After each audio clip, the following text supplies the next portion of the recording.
Hey parents, I often don't know what to say in these videos because we live in a weird world, right? So there's not a lot of events, and where are we at this week? We're still at Trinity. This Wednesday from 7 to 8:30, if the weather's nice, we'll be outside. Last week we were in our fellowship hall, worked out really well. But in this season of wondering, all of us are wondering what to say.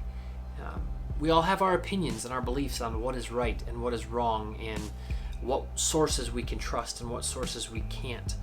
I would encourage you to check out Dwayne Jackson from Hoops on Mission. He had a message this past Sunday at our church, and he really talked about how we respond in circumstances. And he referenced Scripture, obviously, as our basis for faith, our basis for believing.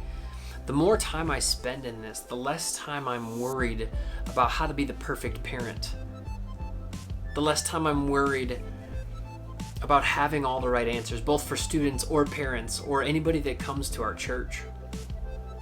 So I want to encourage you, parents, on those days in which you feel like I really don't know what to say to my kids about all that's going on. I really don't 100% know how to lead them through a pandemic because I've never been through one before. Who has? I just pray that we're spending time here, that we're talking to our peers and saying, hey, I read this. What do you think about that? Or God has really challenged me in this. You cannot argue with Scripture. Sure, we can get into the minutia of translations and things. But Luke says that out of the overflow of the heart, the mouth speaks. And I want my heart to speak truth from Scripture in a way that is both filled with grace and filled with the truth. That's really all I have for you this week, is that as government officials and school superintendents help us understand what this next year is going to look like for schooling, I can handle any of it.